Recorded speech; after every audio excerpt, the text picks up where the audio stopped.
Santa Barbara Baker here, building one of my signature farmers market pizzas. I was feeling super fired up this week at the market, and I wanted to share with you guys a little bit of my process of how I come up with new pizzas.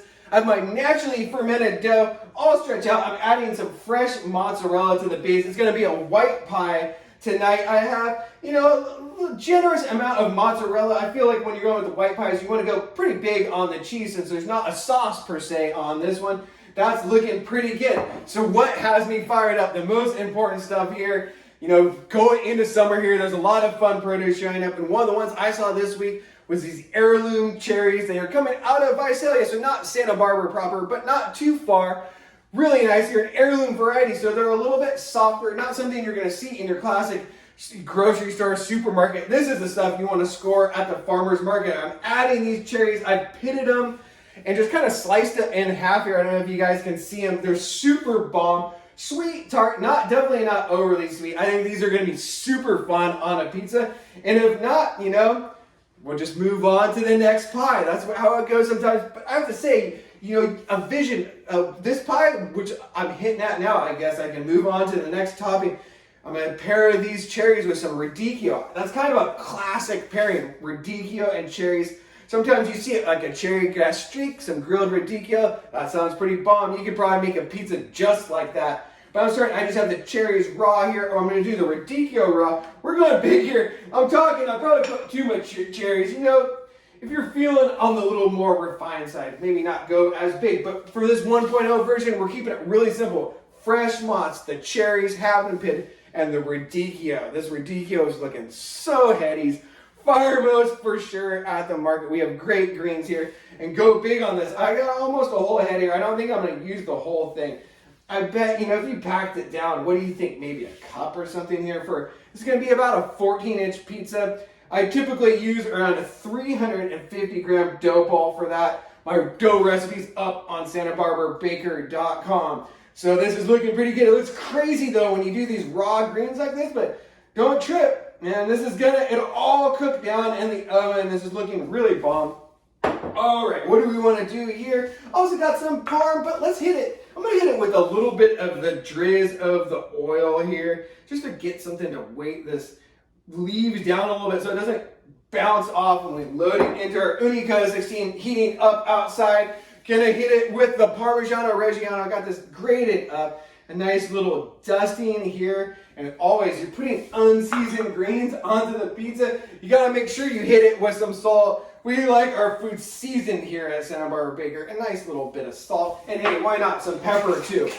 Gonna get this thing into the oven. Our Ooni Koda 16 fully preheated, but I turned it down when I stretched.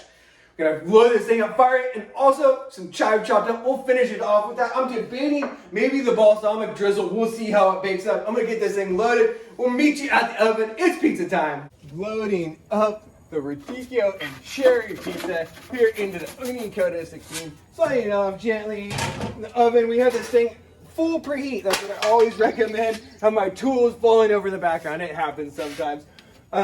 Full preheat on the oven. That's what you always want to do. Even if you're going to bake a little bit lower, that's what I always recommend. Turning it down. Actually, I was saying before, when you load, I like doing it when I stretch or about when I'm topping the pizza. Give the stone a little time to even out the heat before you load the pie. That's kind of for the style I like. This thing's baking up so far, looking really good. Looking for some leoparding starting to pop there on the back. Oh, really good signs. This pizza looks great though. This is the kind of stuff that really gets me fired up. Hitting that farmer's market, seeing that produce. That's how you get the inspiration for those next pizzas, when it's in its prime form like that. Let's look before I'm talking too much. Looking pretty good here. Maybe a little soon for a turn. I'm liking it. I'm going in. Wish me luck. Little bit sticky on there. It was a little premature, but I thought I saw it burning back there. We're all good. That's what's nice. These white pies are a little bit more forgiving. A red sauce pie, it starts soaking into your dough a little bit more, which can cause it to be a little bit more problematic for that first turn. So always watch out. This thing's looking really good. You see how much that radicchio is wilting down as it bakes here. That's what I was talking about. You can go super big on it, almost using a whole head per pizza. My pizzas, I like the toppings. I like to go big on them. As you can see here, this one's gonna be a full, smells so delicious. A little bit of bitter greens in there with the cherries, gonna be so bomb, I think. Bake is looking really nice on this one. I'm thinking about another turn here. My greens are wilting down. Things are bubbling up and they're all really good signs.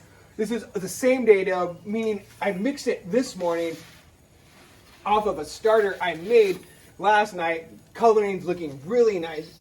The brownie is starting to come together really nice on this pizza. It smells absolutely delicious. I'm just keeping it spinning here, finishing up. You can see the radicchio is cooked down. See the cherries kind of melting in the cheese here. It looks super bomb.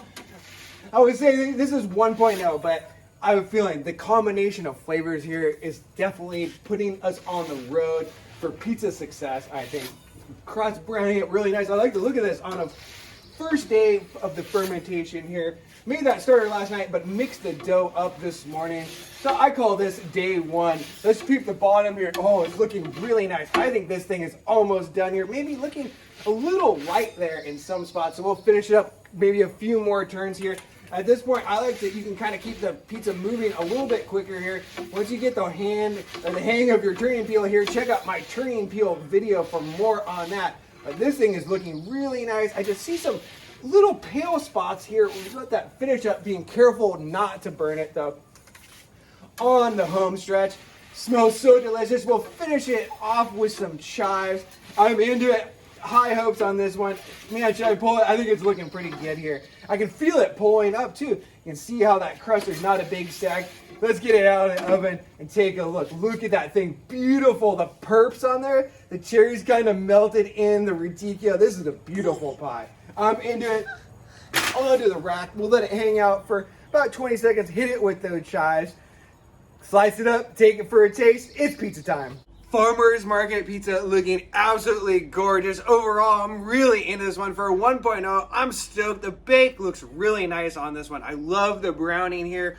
Nice even brownie. Let's pick it up, take a look. The colors look amazing.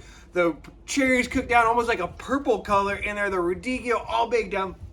Taking a look at the bottom, it looks like a nice bake overall here. Whole structure looking amazing. Let's get in it. Fun times with the farmers market. That's how it should be. I get so inspired every time I go there, seeing all the fresh produce, thinking of delicious ways to put it into a pizza. There's a 1.0 version here, but when I'm approaching a pizza, I'm often inspired by dishes that I've come across that I feel like could be made into a pizza form. I feel like that's a good way to go about it. This one was just like that, you know, a little radicchio, grill it up, maybe a little cherry gastrique, kind of similar flavors going on here. Don't have any of the vinegar on here, but that is one thing that you definitely do on that. I skip the balsamic. I just want to keep it super simple. This is a delicious pizza.